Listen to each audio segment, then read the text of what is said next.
Notre Dame college তার HSC স্টুডেন্টদের study ট্যুরে আমেরিকা নিয়ে গেছে শুধুমাত্র শো অফ করার জন্য। একটা এইচএসসি স্টুডেন্ট 8 লাখ টাকা স্টাডি ট্যুরের জন্য কোথা থেকে পায় ভাই? শুধুমাত্র ভাব দেখানোর জন্য এই স্টুডেন্টগুলো ওইখানে গেছে। এদের অ্যাকচুয়ালি পড়াশোনার কোনো ইচ্ছা নাই, কোনো ইন্টারেস্ট নেই। ভাই দেখবেন, এই যে 61 জন স্টুডেন্টকে নিয়ে নটরডেম কলেজ আমেরিকাতে গেছে, এদের প্রত্যেকের বাবা হচ্ছে ঘুষখোর। এদের প্রত্যেকের ফ্যামিলিতে হচ্ছে 2 নাম্বার টাকা আছে। এদের টাকা ফলানোর কোনো জায়গা নেই, এই জন্য এরা স্টাডি ট্যুরে আমেরিকা যায়। আমরা স্টাডি ট্যুরে হায়েস্ট গেছি কক্সবাজার, রাঙামাটি। তাও হচ্ছে এত দূর যায়নি, অনেকে ঢাকার আশেপাশের জেলাতে গিয়েই স্টাডি ট্যুর কমপ্লিট করে ফেলছে।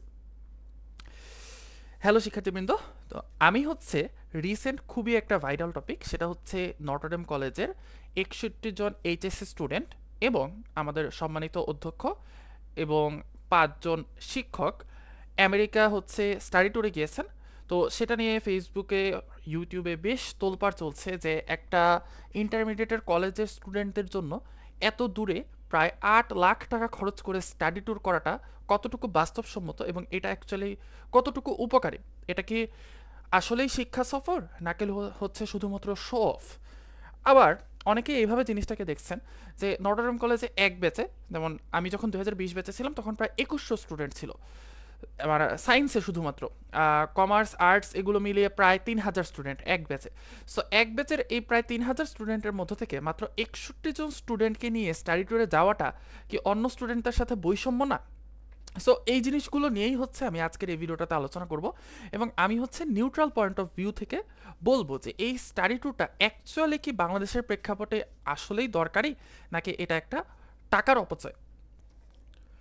তো প্রথমেই আমরা একটু দেখে নিই যে এই যে বিদেশে যাওয়া স্টাডি ট্যুরে মাধ্যমে, এটাকেই শুধুমাত্র নটরডেম কলেজেই ফার্স্ট বাংলাদেশে করলো, নাকি এর আগেও কোনো কলেজ করেছে? সো আমরা যদি একটু ব্যাকের দিকে তাকাই তাহলে দেখা যাবে যে সেন্ট গ্রেগরি তার স্টুডেন্টদের শিক্ষা সফরে ইউনাইটেড কিংডমে নিয়ে গেছিল। দেন সেন্ট জোসেফ ওরাও মোস্ট প্রবলি হচ্ছে শিক্ষা সফরে ইউনাইটেড কিংডম অথবা এরকম কোন একটা কান্ট্রিতে নিয়ে গেছিল, আমার ঠিক এক্স্যাক্ট কান্ট্রিটা মনে পড়ছে না। এবং মিশনারি যেই কলেজগুলো বা স্কুলগুলো আছে বাংলাদেশে, তারা ফ্রিকোয়েন্টলি ট্রাই করে যে যে কোনো একটা ব্যাচকে শিক্ষা সফরে দেশের বাইরের কোনো একটা কান্ট্রিতে, হতে পারে সেটা ইউএসএ অথবা ইউকে, এরকম কান্ট্রিগুলোতে নিয়ে যাওয়ার। সো নটরডেম কলেজ ফার্স্ট কোনো কলেজ না যে যারা হচ্ছে তাদের শিক্ষার্থীদের শিক্ষা সফরে বিদেশে নিয়ে গেছে, মানে দেশের বাইরে নিয়ে গেছে। এবার আমরা একটু দেখে নিই যে এই শিক্ষা সফরটা আসলে কয় দিনের এবং এই শিক্ষা সফরে তারা কি কি দেখবে। মানে এই যে 8 লাখ টাকা আমরা বলছি, অফিসিয়াল খরচ 5,95,000 টাকা, বাট সব কিছু মিলে প্রসেসিং সব কিছু মিলে প্রায় 8 লাখ টাকার মতো খরচ পড়বে। এই 8 লাখ টাকায় স্টুডেন্ট অ্যাকচুয়ালি কি কি দেখবে, কোথায় কোথায় যাবে। তো প্রথমেই আমরা দেখছি যে স্টুডেন্টদেরকে দুটো ইউনিভার্সিটিতে নিয়ে যাওয়া হবে। একটা হচ্ছে ম্যাসাচুসেটস ইনস্টিটিউট অফ টেকনোলজি বা এমআইটি এবং হার্ভার্ড। সো এমআইটি এবং হার্ভার্ডের নাম শুনিনি এরকম কোনো সায়েন্সের ইন্টারমিডিয়েটের স্টুডেন্ট আমার মতে নেই। এমআইটি হচ্ছে ওয়ার্ল্ডের top ranked university. Top ranked বলে অ্যাকচুয়ালি ভুল হবে, এটা ওয়ার্ল্ডের ফার্স্ট ইউনিভার্সিটি, মানে ফার্স্ট র্যাঙ্কিংয়ে থাকা ইউনিভার্সিটি ম্যাক্সিমাম টাইমে। হার্ভার্ড হচ্ছে টপ 3 ইউনিভার্সিটির মধ্যে একটা হচ্ছে হার্ভার্ড। সো এই এমআইটি এবং হার্ভার্ডে তারা হচ্ছে ওয়ার্ল্ড ক্লাস যেই একাডেমিক্স, মানে ওইখানকার ইউনিভার্সিটি স্টুডেন্টরা কীভাবে পড়াশোনা করে, ওখানের ইনফ্রাস্ট্রাকচার, বলা যায় যে প্রায় সব কিছুই, যেহেতু অফিসিয়াল একটা ট্যুর কলেজের পক্ষ থেকে যাওয়া হচ্ছে, সো হার্ভার্ড এবং এমআইটির অথরিটি হচ্ছে তাদেরকে পুরো ইউনিভার্সিটিটা ঘুরে দেখানোর এবং তাদের কিভাবে হচ্ছে তারা একাডেমিক্স প্রোগ্রামগুলো রান করেন সেই জিনিসগুলো হচ্ছে পুরোটা দেখাবেন। সো এটা অ্যাকচুয়ালি মানে আনবিলিভেবল একটা এক্সপিরিয়েন্স। তুমি অ্যাজ এ ফরেইনার যদি যাও নর্মালি নিজে নিজে, তাহলে তুমি হয়তো এই ইউনিভার্সিটির ক্যাম্পাসগুলোতে এক্সক্লুসিভ অ্যাক্সেস পাবা না। তুমি হয়তো হ্যাঁ ক্যাম্পাসের বাইরে ঘুরে দেখতে পারবা, বাট কীভাবে হচ্ছে ক্লাস কন্ডাক্ট হচ্ছে, কীভাবে হচ্ছে রিসার্চ হচ্ছে, এই জিনিসগুলোতে হয়তো তুমি অ্যাক্সেসটা পাবা না। বাট যেহেতু এখানে একটা প্রতিষ্ঠানের পক্ষ থেকে যাওয়া হচ্ছে, সুতরাং এখানে কিন্তু এই অ্যাক্সেসগুলো পাবে। সো এই এক্সক্লুসিভ অ্যাক্সেস এটা অ্যাকচুয়ালি তুমি টাকাতে কিনতে পারবা না, এটার জন্য তোমাকে প্রতিষ্ঠানের সাহায্য লাগবেই। নেক্সট, তারা কোথায় যাচ্ছে? তারা যাচ্ছে হচ্ছে কেনেডি স্পেস সেন্টারে। এই কেনেডি স্পেস সেন্টার থেকে হচ্ছে প্রচুর রকেট লঞ্চিং হয় এবং নাসার ম্যাক্সিমাম রকেট কিন্তু এই কেনেডি স্পেস সেন্টার থেকেই হচ্ছে লঞ্চ হয়। সো যাদের অ্যারোস্পেস ইঞ্জিনিয়ারিং বা মহাকাশ নিয়ে ইন্টারেস্ট আছে তাদের জন্য বলা যায় এটা একটা ডিজনিল্যান্ডের মতো। মানে এটা একটা স্বর্গ বলা যায় তাদের জন্য। হ্যাঁ, যদি এইভাবে বলা ঠিক না, বাট যাদের ওই নাসা রিলেটেড, মহাকাশ রিলেটেড যারা গবেষণা করে তাদের জন্য এটা খুবই খুবই এক্সাইটিং একটা সুযোগ।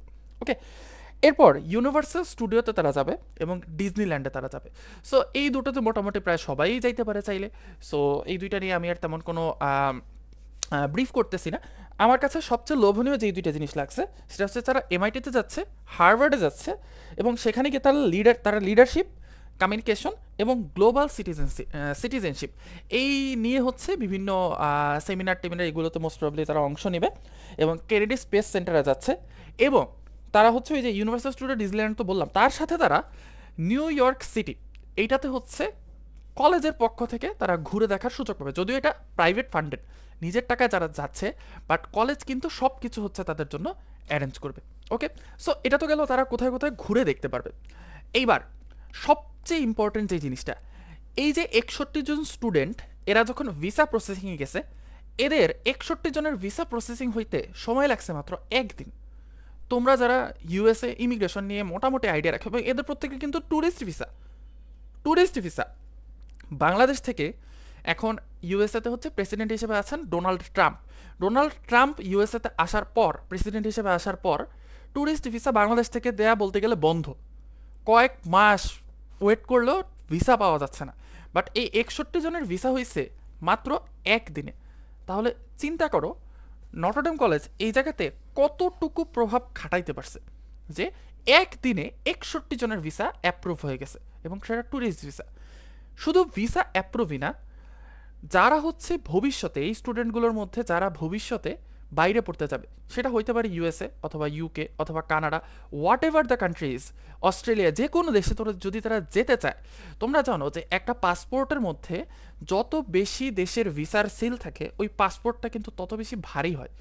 সো এই যে এই স্টুডেন্টগুলো যখন যে কোনো দেশে অ্যাপ্লাই করবে, ওরা যখন দেখবে যে এই স্টুডেন্টগুলোর পাসপোর্টে ইউএসএ অ্যারাইভাল সাইন, ইউএসএর ভিসা অ্যাপ্রুভড, তখন কিন্তু ওদের অন্য দেশগুলোর ভিসা অ্যাপ্রুভ পাইতে মোটেও দেরি হবে না। এবং তারা যদি ফিউচারে ইউএসএতেই কোনো ভার্সিটিতে পড়াশোনা করতে যায়, তাদের কিন্তু ভিসা অ্যাপ্রুভালে কোনো জটিলতা বলতে গেলে হবেই না, কারণ অলরেডি তাদের একটা ট্যুরিস্ট ভিসা অ্যাপ্রুভড হয়ে গেছে।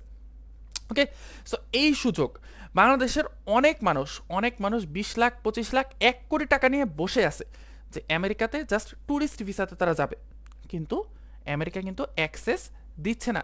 আমেরিকা চাচ্ছে স্কিল্ড মাইগ্রেশন হোক, যারা আমেরিকার অর্থনীতিতে ভূমিকা রাখতে পারবে দক্ষতা দিয়ে, এইরকম লোকরা আমেরিকাতে মাইগ্রেট করুক। সো এই জন্য তারা ট্যুরিস্ট ভিসা দিতে বা অন্যান্য কোনো ভিসা দিতে তারা খুব বেশি ইন্টারেস্ট নেয়, স্পেশালি এই রিজিয়নটা থেকে, থার্ড ওয়ার্ল্ড কান্ট্রিগুলো থেকে। ওকে, সো এইটা একটা বিশাল বিশাল বড় অ্যাচিভমেন্ট যারা হচ্ছে বিদেশে পড়তে যায়। এখন ইউএসের সাম্প্রতিক বিভিন্ন কাজের কারণে আমরা অনেকেই হচ্ছে ইউএসএতে যাওয়ার জন্য খুব বেশি ইন্টারেস্টেড না, আমাদের যাদের ইচ্ছা ছিল ওদের রিসেন্ট পলিটিক্যাল কাজগুলোর কারণে।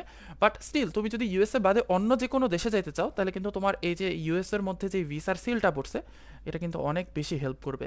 সো এই ইউএসএ ভিসাটা পাওয়া, এটা মানে it's a big achievement for them. Then আমরা এবার আসি একটু কস্টিংয়ের বিষয়টাতে, যে 8 লাখ টাকা, এটা আমাদের কাছে শুনতে অনেক বেশি মনে হচ্ছে। আচ্ছা, তুমি এই পার্সপেক্টিভে একটু চিন্তা করো, বাংলাদেশে প্রাইভেট মেডিকেলে ভর্তি হইতে, আমি মেডিকেল স্টুডেন্ট, আমি হচ্ছে স্যার সলিমুল্লাহ মেডিকেল কলেজে পড়াশোনা করছি। আমার ইন্টারমিডিয়েট কলেজ ছিল নটরডেম কলেজ। সো আমি অ্যাকচুয়ালি নটরডেম কলেজকে ডিফেন্ড করতেছি, আমি বলতেছি Notre Dame college they gave a big chance, তারা একটা বিশাল সুযোগ করে দিচ্ছে তাদের স্টুডেন্টদেরকে। কি সুযোগ?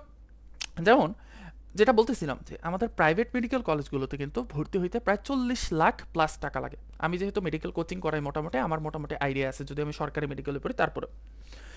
তো যেই স্টুডেন্ট, এবং প্রাইভেট মেডিকেলে যে শুধু বড় লোকের বাবা মা পড়ে তা না, অনেক স্টুডেন্ট আছে যাদের বাবা মা জমি বিক্রি করে হচ্ছে তাদেরকে প্রাইভেট মেডিকেলে পড়ায়। ওকে, সো এরকম 40 লাখ টাকা অ্যাফোর্ড করতে পারে, এবং এরকম প্যারেন্টস কিন্তু আছে বাংলাদেশে, হালাল ইনকাম করা প্যারেন্টসই আছে। সো একটা প্রাইভেট মেডিকেলে তুমি 40 লাখ টাকা দিয়ে পড়তেছো, প্রাইভেট মেডিকেল থেকে পাশ করার পর তোমার জবের কোনো হচ্ছে ঠিক ঠিকানা নাই, তোমার কি হবে এগুলোর কোনো নিশ্চয়তা নেই। তার চেয়ে বরং তুমি 8 লাখ টাকা খরচ করে তুমি ইউএসএর হচ্ছে ইউএসএ পড়তে যাওয়ার জন্য একটা স্টেপ তুমি আগে থাকলা, এটা একটা দিক। আরেকটা দিক চিন্তা করো, তোমাদের অনেকের মধ্যে যারা এই ভিডিওটা দেখতেছো, অনেকের কাছে বাইক আছে না? আছে। একটা R15 এর price more or less 6 lakh 6.5 lakh টাকা, মডিফাই করলে 8 লাখ টাকা। সো R15 তোমরা অনেকে কিনবা। একটা R15 এর দামে যদি পাসপোর্ট একটা ইউএস এর সিল লাগানো যায়, এটা কিন্তু খুব খারাপ কিছু না, তাই না? সো যারা সুযোগটা পাইছে, আই গেস, আই হোপ যে ওদের ম্যাক্সিমামই হচ্ছে জাস্ট এই জিনিসটার জন্যই গেছে। এক, তারা হচ্ছে প্রিমিয়াম অ্যাক্সেস পাবে কিছু কিছু স্পেশালাইজড জায়গাতে, কেনেডি স্পেস সেন্টারে পাবে, এমআইটিতে পাবে, হার্ভার্ডে পাবে। এইসব জায়গাগুলোতে তারা একদম ফার্স্ট হ্যান্ড দেখতে পারবে যে কীভাবে ওরা ফাংশন করে। সেকেন্ড যে জিনিসটা, ওদের বিদেশে পড়তে যাওয়ার সুযোগটা কিন্তু অনেক বেড়ে গেছে। তুমি আমরা যদি ইউএসএ ইউকেতে পড়তে যাওয়ার জন্য অ্যাপ্লাই করি, ট্যুরিস্ট ভিসার অ্যাপ্লাই করি, আমাদের 2 মাস 3 মাস 1 বছর 6 মাস ঝুলায় রাখবে। বাট এই যে এই 61 জন, এরা যদি অ্যাপ্লাই করে, এদের খুব দ্রুততম সময়ের মধ্যে হচ্ছে ভিসা হয়ে যাবে। এবং ওরা যখন ওরা কিন্তু হচ্ছে ওদের যে ইউনিভার্সিটি অ্যাপ্লিকেশন, এই ইউনিভার্সিটি অ্যাপ্লিকেশনগুলোতেও কিন্তু ওদের এই ট্যুরটার কথা ওরা বলতে পারবে। সো ওদের জন্য এটা একটা বিগ অ্যাচিভমেন্ট। এখন আমরা আসি হচ্ছে ওই পয়েন্টটাতে, যে এই যে এই স্টুডেন্টগুলো গেল, তাহলে যারা যাইতে পারলো না তাদের প্রতি কি বৈষম্য করা হয় না? এই জায়গাতে হচ্ছে এসএস এর খুবই famous teacher, physics পড়ায়ও, সারাউট Hossain Emon, তোমরা সবাই ওকে চিনো। তো ইমন একটা কথা বলছে, ইমন আমার ব্যাচমেট, আমরা দুইজনেই এইচএসসি 20 ব্যাচ। তো ইমন একটা কথা বলছে যে ও যখন ইন্টারমিডিয়েটে নটরডেম কলেজে পড়তো, তখন নটরডেম কলেজের 75 বছর বার্ষিকী হয়েছিল। সেখানে মোস্ট প্রবলি আমাদের এন্ট্রি ফি ছিল 2000 টাকা, আমার ঠিক এক্স্যাক্টলি মনে নেই, বাট এরকমই কিছু একটা অ্যামাউন্ট ছিল। সো ইমন ওই 75 বছরের প্রতিষ্ঠা বার্ষিকীতে যায়নি, কারণ তার কাছে ওই 2000 টাকা অ্যাফোর্ড করার মতো অবস্থা ছিল না। তার কাছে মনে হয়েছে যে এটা যদি আমি যাই এখন, তাহলে আমার ফ্যামিলির উপর প্রেশার পড়বে বা আমার উপর প্রেশার পড়বে, ও যায়নি। ইমন কিন্তু এখন হিউজ একটা এম্পায়ার ও কিন্তু রুল করে। হ্যাঁ, ও ফিজিক্সের অনেক ফেমাস টিচার, ওর নিজের একটা কোম্পানি আছে, ও চাইলেই এখন বিদেশ যাইতে পারে, তাই না? সো ও একটা কথা বলছে, ও যে কথাটা বলছে সেটা আমার খুব ভালো লাগছে। সেটা হচ্ছে, আমি আজকে যাইতে পারি নাই ওদের সাথে, কিন্তু আমি একদিন ওদের মতো জায়গায় যাব। হয়তো যেই স্টুডেন্টগুলো এখন যেতে পারলো না টাকার জন্য, যাদের ইচ্ছা ছিল বাট নটরডেম কলেজেরই ওরা যেতে পারে নাই, সো তারা যদি এইভাবে চিন্তা করে যে আমি আজকে টাকার জন্য এই সুযোগটা নিতে পারলাম না, আমার পাসপোর্টে আমি ইউএস এর একটা স্ট্যাম্প লাগাইতে পারলাম যাতে আমার বিদেশ যেতে যাওয়াটা সহজ হতো। ইউএস স্ট্যাম্পটা ইম্পর্টেন্ট না, ইউএস এর এই স্ট্যাম্পটা তোমাকে বিদেশ যাইতে হেল্প করবে, বাইরে পড়তে যেতে হেল্প করবে, এটা ইম্পর্টেন্ট। এবং এটা দুঃখজনক হইলেও সত্য, সৌদি সহ মুসলিম বিশ্বের দেশগুলোতেও তুমি যদি যাইতে চাও, তাহলে তোমার ইউএস স্ট্যাম্পের দাম কিন্তু বাংলাদেশের পাসপোর্টের মর্যাদা অনেক বেশি বাড়ায় দেয়। ওকে, সো আমি বারবার ইউএসকে কিন্তু গ্লোরিফাই করতেছি না যে ইউএস অনেক ভালো কান্ট্রি, না। বাট আমি যে জিনিসটা বলতে চাইছি যে ওরা একটা পাওয়ারফুল কান্ট্রি, এটা একটা টুল, জাস্ট পাসপোর্টটা একটা টুল। সো ওরা সুযোগ পাইছে, সুযোগটাকে ওরা কাজে লাগাইছে, এই জিনিসটা আমি বারবার বলতে চাচ্ছি। সো এটাই, যে ওরা গেছে, আমি যাইতে পারিনি, আমি একদিন ওদের মতো জায়গায় যাব। এই জিনিসটা যদি মোটিভেট করে, ওরা যদি এটাকে একটা মোটিভেশন হিসেবে নেয়, তাহলে কিন্তু ওরা ইনশাল্লাহ অনেক দূর যাবে লাইফে। ওকে, সো এই ছিল হচ্ছে মোটামুটি নটরডেম কলেজের এই ট্যুরের বিশ্লেষণটা। সো আই হোপ তোমাদের হচ্ছে কনফিউশনটা ক্লিয়ার হয়ে গেছে যে কেন হচ্ছে নটরডেম কলেজ এই ট্যুরটাতে ওদেরকে নিয়ে গেছে, এবং কেন যে এই ট্যুরটা সম্পূর্ণরূপে অর্থের অপচয়। এখন 61 জনের মধ্যে 5 জন 10 জন এরকম থাকতেই পারে যে তারা ওভারওয়েলমিংলি ওয়েলদি ফ্যামিলি থেকে বিলং করে, ওদের অনেক টাকা, ওরা আসলেই ঘুরতে গেছে, ওদের এইসব স্ট্যাম্প ফ্যাম্প কিছু না, ওদের ফ্যামিলি এমনি আমেরিকায় থাকে, ওরা ঘুরতে গেছে, হইতেই পারে। বাট অ্যাজ এ মধ্যবিত্ত স্টুডেন্ট, আমি যদি এই সিচুয়েশনে থাকতাম, আমি খুবই মধ্যবিত্ত লেভেলের স্টুডেন্ট, খুবই মধ্যবিত্ত, মানে একদম টিপিক্যাল মধ্যবিত্ত বলতে যা বোঝায় সেই লেভেলের স্টুডেন্ট আমি। সো আমিও যদি ওই অবস্থায় থাকতাম, তাহলে কিন্তু আমিও চেষ্টা করতাম আমার ফ্যামিলিকে রাজি করানোর জন্য, যে দরকার হলে জমি বেচে হলেও আমি এটাতে যাই, যদি এই সুযোগটা আমার কাছে আসতো। মানে ফ্রি আসতো, এটা এমন না যে আমি জোর করে হচ্ছে ইয়ে করতেছি, বাট যদি আমার কাছে এরকম সুযোগ আসতো, কারণ আমার যদি সত্যি এরকম ইচ্ছা থাকতো যে আমি বিদেশে পড়তে যাবো, যারা বিদেশে পড়তে চায় তাদের জন্য কিন্তু এটা বেশ ভালো একটা এক্সপিরিয়েন্স এবং বেশ ভালো একটা সুযোগ। সো এটা শুধুমাত্র নটরডেম কলেজ না, এটা আরও অন্যান্য কলেজও স্টার্ট করুক, এটা আমি আশা করি। এবং নটরডেম কলেজ এবার 8 লাখ টাকায় নিয়ে গেছে, নেক্সট ইয়ারে আই হোপ এটা আরও কমে যাবে। এবং একটা সময় আসবে যে হয়তো এরকম হবে, বাংলাদেশ সরকার ভর্তুকি দিচ্ছে যে ভালো ভালো কলেজগুলোর স্টুডেন্টদেরকে বিনামূল্যে বিদেশে নিয়ে যাচ্ছে, বিভিন্ন দেশের কালচারের সাথে এক্সপিরিয়েন্স করার জন্য, তাদেরকে পাসপোর্টটাকে সমৃদ্ধ করার জন্য। সো আই হোপ এরকম হবে। নটরডেম কলেজ এটা স্টার্ট করে নাই, but one of the pioneers of this thing, যে বিদেশের ট্যুরে নিয়ে যাওয়া যায় স্টুডেন্টদের। সো আই হোপ ইনশাল্লাহ পরবর্তীতে খরচগুলো আরও কমে আসবে এবং আরও অনেক বেশি স্টুডেন্টরা হচ্ছে যাইতে পারবে বিদেশে। সো তোমরা যারা হচ্ছে এই চ্যানেলটা দেখতেছো, আমার এই চ্যানেলটা হচ্ছে সাদমান আবরার, আমার নিজের নামেই চ্যানেল। এই চ্যানেলটাতে হচ্ছে আমি এসএসসি এবং এইচএসসি এই দুই ক্লাসে তুমি কিভাবে হচ্ছে নিজে পড়াশোনা করে ভালো করতে পারবা, টপ করতে পারবা, সেটা নিয়ে আলোচনা করি। সো তোমাদের যাদের ভিডিওটা ভালো লাগছে তারা অবশ্যই সাবস্ক্রাইব করে দিবা।